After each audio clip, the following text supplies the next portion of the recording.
যখন রাত্রি নিঝুম চোখে একলা শূন্য ঘরে তোমায় মনে পড়ে না গো,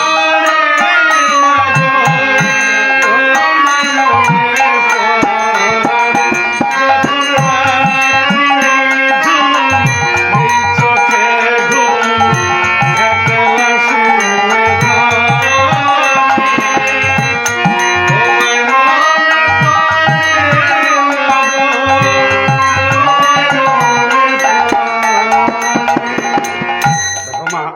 আর দেরি করতে পারবো না, গোপালকে সাজিয়ে দাও, গোষ্ঠে চলে যাই। যা বাবা, তোরা সবাই চলে যা। আজ আমার গোপালকে আমি দেবো। হে ভাই সব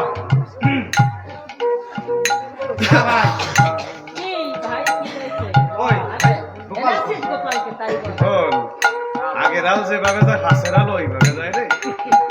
হ্যাঁ ভাবছিলাম তো তোদের সে মা আমাকে একটু বেশি ভালোবাসে, কিন্তু এই হঠাৎ করে যে মার ভালোবাসায় এত বড় বাটা পড়বে ঠিক পাই নাই রে ভাই। শোন, যাই হোক মা গোপাল দেয়নি, তবে আমার কাছে ব্রেন আছে, মারাত্মক ব্রেনিয়ার মানুষ। কি করতে হবে বল ভাই? শোন, আমার ব্রেন কিন্তু মারাত্মক জিনিস, আর সবাই অর্জন করতে পারে না। কি করতে হবে বল? জীবনে একজন ব্যক্তির ব্রেন দিছি আমি, সেখন রেল লাইন দিয়ে বিক্রি করে। বাহ সুন্দর, পাড়ায় পাড়ায় দুটো চাকরি দিতে পারি। শোন, আমি এই কথা সে কথা বলে মাকে সামনের বারান্দা আটকে রাখে, ওরা পিছন দরজা খুলে ঘরে ঢুকে গোপালকে ঘুম থেকে টেনে তুলবে, ঠিক আছে?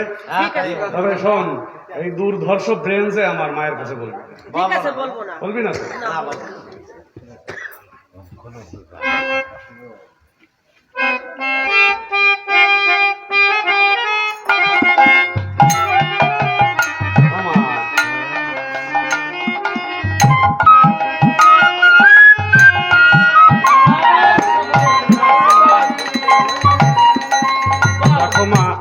গোষ্ঠে যাই, সারাদিন ব্যস্ত থাকি, আজ যখন গোষ্ঠেই যাব না, সারাদিন কি করব?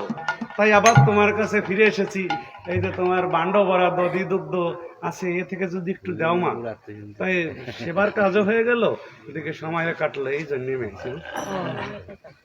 আবার দধি দুগ্ধ খেতে এসেছি। ঠিক আছে ঠিক আছে, বিলম্ব কর, আমি তোকে দিচ্ছি।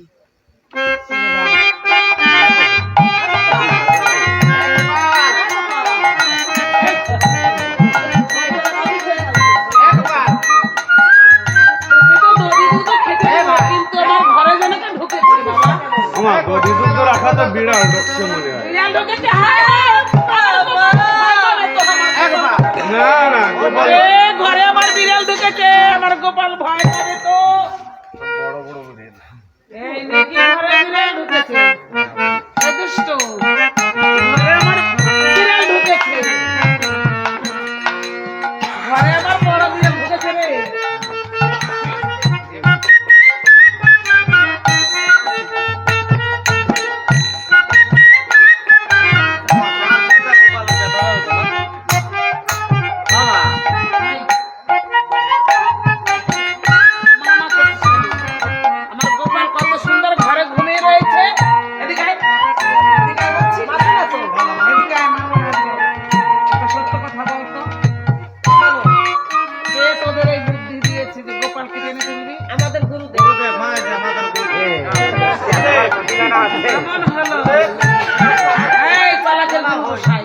আমি জানি ওরা আমারই ভাষায় দেবে।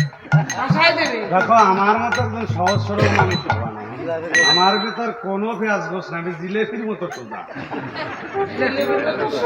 জিলেবি সুসা। তুই আমাকে কি বলছিস মা দধি দুগ্ধ খেতে দাও, আর ওদের পাঠিয়ে দিয়েছিস গোপালকে ঘুম থেকে টেনে তুলবি। এত বড় চালাক কবে যা, চল চল চল, আবার আবার আবার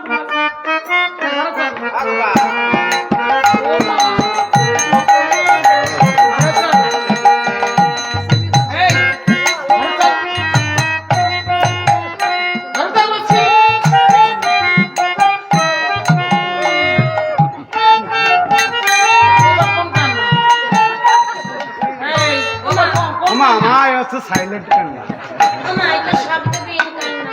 শব্দবিহীন কান্না শব্দ হবে না এই কান্না দেখো